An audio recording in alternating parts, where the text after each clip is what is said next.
It's the guy doing things again. Episode 19. Back once more, and today we are in conversation with Fred Kotze, doing a swapcast. Just learned about the words a few days ago. But we're just gonna chat, just gonna chill. Nothing planned for it, so if you want to join the chat, strap on one of your favorite socks, get some tea, a spot of tea, and join us for the 19th episode of The Guy Doing Things. Here we go.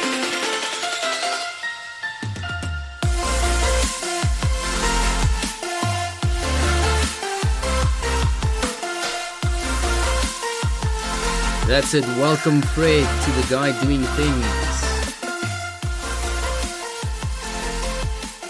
Thanks for having me. It's an honor. Yeah, this whole distance podcasting thing is quite frustrating because I would have loved to meet you in person. The people are only listening, so they actually can't see it. But you've got a kick-ass shirt on, a rocking mustache. This would have been a cool meeting in person. I have to be honest. Yeah, definitely. Funny story. When I started this podcast,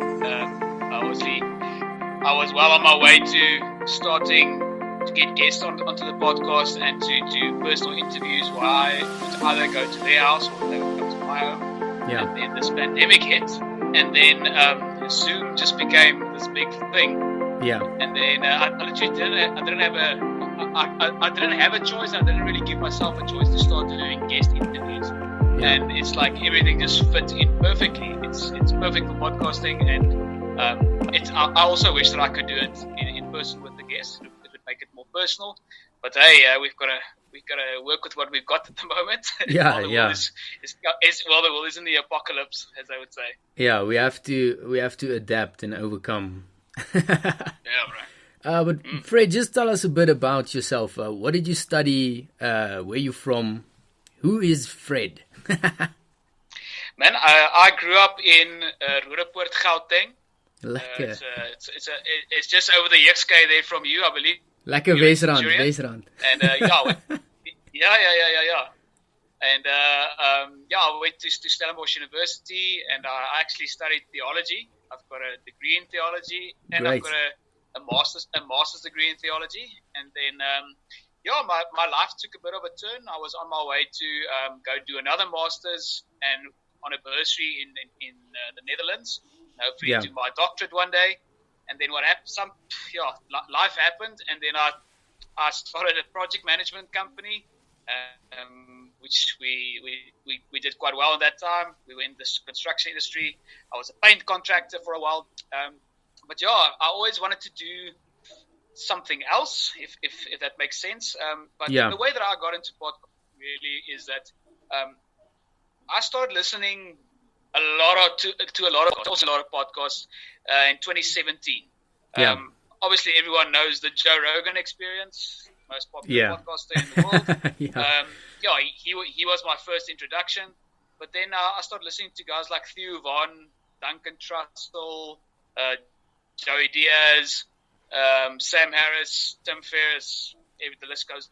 And to put it mildly, I really think that me starting to listen to podcasts and watch podcasts, it really started saving me from myself in a sense, because it became it's a form of therapy, because it's long form conversations. Yeah. And when the production value is high, such as the Joe Rogan Experience, they really create a space where you actually feel like you're part of the conversation. Yeah. Because it's like 3 hours long, and you really get captivated sometimes. Yeah. And I thought to myself, I think I can do this. I like talking to people. Yeah. It can't be that hard. So and then I started the process. I started doing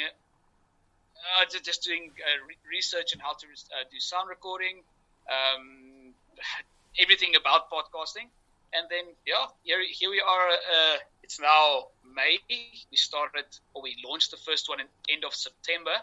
Yeah. And we're still going strong. And Hopefully, I made a few goals myself. Firstly, I said I wanted to do the first podcast episode. I did that. I want to do my first guest episode. I've done that. Yeah. And then I want to be on YouTube. We are there now. And great. Who knows where we can go from here. Yeah, that's awesome, man. And I just want to go back on that point, listening to other podcasts. I think that also motivated me to get into this. And, listening to the content, if you listen to proper podcasts and proper conversations, it kind of hypes you up to kind of do that sort of thing. Even now with the podcast I listen to, it's such a fun podcast to listen to while you're training or while you're doing housework or whatever. I mean, you can get in an easy 2 or 3 podcasts while you're traveling or doing things like that. And now we're part of the industry. You're actually a bit more seasoned than I am, but it's nice to actually talk to a fellow podcaster, see what you're doing, see what the people like to listen to. My whole podcast was founded on, my big passion is working with people. And so I want to know from you, what is your big passion? Why, what drives you to do this and to keep on doing it? Because it can be hard work sometimes, editing, getting people on the show. And it's in between actually working and doing other things. So what drives you to do this? Look, the main thing that is driving me at the moment is that I do this full time. So I've got a business called tafelmaniere.com, and the basis or the foundation of the entire business is obviously the podcast. Yeah. And then I started doing graphic design as well. So I'm a logo designer by trade at the moment. Yeah. And I do various digital assets, graphic assets for people. And so the main reason that I keep on doing it is that I went all in. I really went. No plan B. I put all my cards in. I said, and this is what I'm going to do for the rest of my life. Yeah. So I'm in this for a long haul, and I really think there's a spiritual type of magnetic connection to that. That if you say it in the public, this is what you're going to do, things will start coming your way. Yeah. And also, I really, there's 2 things that I have to mention. So I'm on it. I don't want to call it a crusade, but I'm more on a pilgrimage. Type of not even a pilgrimage. I'm on a type of a cause that I'm completely against the mainstream media at the moment. I always have been in a sense, but I really am now. Yeah. They actually didn't do themselves a favor with the coronavirus, the way that they are conducting themselves. And so it's mostly radio and mainstream news on the television. And I believe in the power of podcasts, that it can replace mainstream radio, mainstream television, in the sense of it's a better source of getting information, because it's so long form, and also it's a better form of entertainment. People are getting fed up with late night sitcom television where they implant not even real people but sound clips of people laughing, just so that you can say, oh, that was a funny moment. So like the typical Friends or Big Bang Theory scenario. Everything is fake. It's all plastic. Yeah. And I believe that a medium such as podcasts is making people realize that we have to get back to what's real. Yeah. And then secondly, I really believe in the power of long form conversations. 3-hour long conversations where you can take a topic and you are allowed to really wrestle with something. I'm not talking about a debate or a symposium or something like that. I'm talking about really just talking to one another, because somehow in this mess that we call life, we've lost connection with talking to one another. We think that there's something wrong to disagree with someone or to just to be able to talk to someone.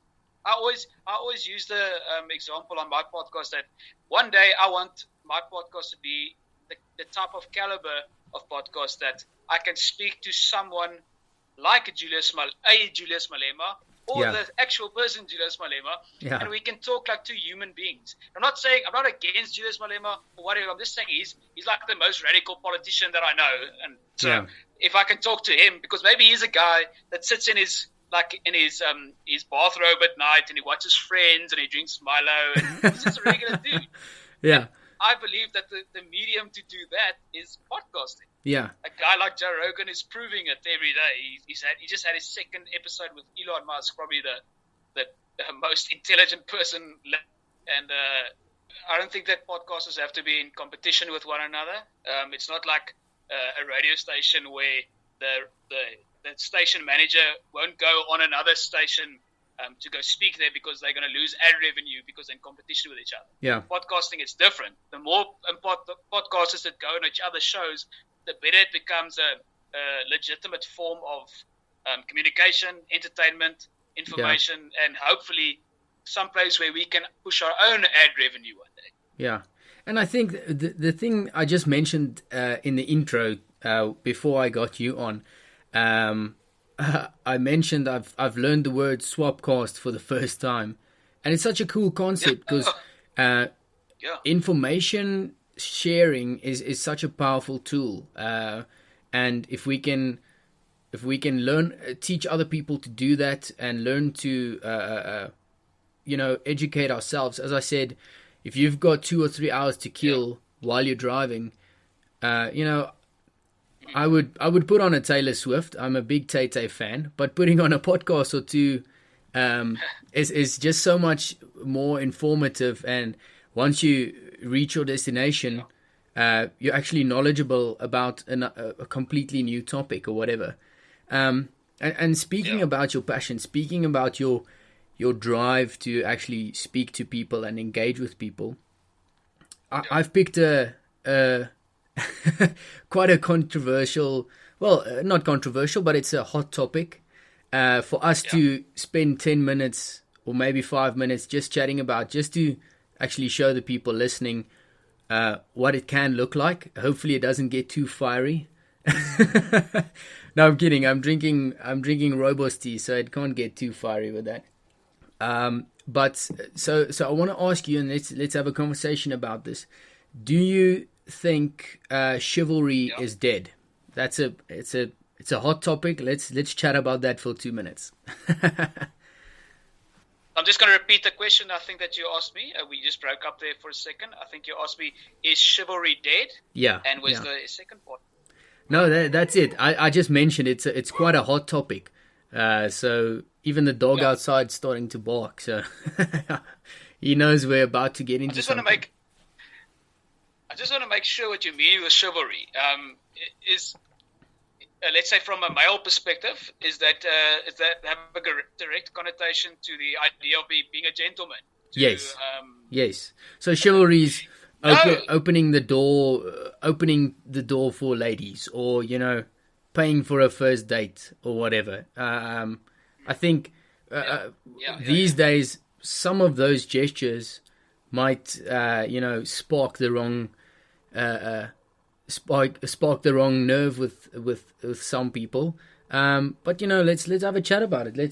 Let's maybe try to redefine 21st century chivalry or gentleman, how a gentleman should act, and if there is still a place for something like that. Is there still a place for gentlemen to take their place in society? Yes. I think that I don't think that gentlemanship or chivalry is dead. It's definitely still there. It just differs between generations. So I'm 31 years old already. So I just caught the last wind of the 80s. I was born in 1989. So I had a lot of it. I grew up in the 90s and early 2000s. Yeah. And I still grew up quite tough. So my dad and all the male figures in my family, at least, were quite strict on me when it comes to the way that we handle women. Yeah. And that you should handle them with respect, which means you will never touch them in a violent way, and you will you should never make them feel as an inferior human being. Yeah. And if you hear the word Jan Brandt, your eyes flare up because you know what that means. everyone knows a exactly. version of Jan Brandt, whatever object it was. We know what it means. Yeah, mine was Willy Wurry, and it was quite a thick piece of leather. But it is what it is, and I'm so thankful that I lived in a time like that that corporal punishment was still a real thing. I'll say that, and that also that it diffuses a situation quite easily. There's we all know the scenario if you grew up in that area at least. If you got a hiding. If you got the hiding, it's done. When it's done, it's done. We don't talk about it afterwards. Yeah. Etc. Etc. Yeah. And then, but yeah, I was in when I was at Stellenbosch. I was the vice primarius of a daghuis, a private student organization. Yeah. Called PICA, and our motto is becoming a gentleman. We are called the gentlemen of campus. Yeah. Or we call ourselves that at least. Yeah. And we really at PICA, at Stellenbosch, we really try to emphasize the idea of gentlemanship, specifically the way that men treated women. But obviously, we live in a society that it's not only gender focused. We have multiple genders in most parts of the world at the moment. So the idea of being a gentleman, we try to emphasize at Stellenbosch, is to actually just be a proper human being towards people that are also human beings. And the moment that you can, as a fellow human being, which means everything that comes with race, culture, color, background, whatever, falls away because they are a fellow human. Yeah. So I believe that if we can define chivalry as something that has to do with identifying the humanity in another person, we can go a long way. Yeah. But there's still a lot of challenges around that, I believe. Yeah. And I mean, you've spoken now for let's say 5 minutes. Without me necessarily interrupting you, and we already went from chivalry to basic human behavior, and that just shows the power that a podcast could have. I mean, if we dissected every sentence that you mentioned or said, we could be here for days. So that's amazing. It's really I love the valuable points that you've listed. And I believe 100%, I mean, chivalry isn't dead to me as well. And I've seen a bunch of gentlemen I call mentors in my life who display that to me. And who've also learned the value of humanity to me, which is important, that we need to start teaching other generations about that.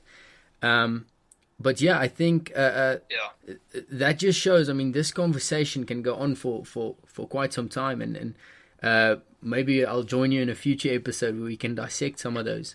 But that's just the interesting thing, and that's why I love having a guest on the show to just show the power of podcasts. So, tafel maniere. I've got people listening from around the world, so that means table manners. It's basically the Table Manners podcast.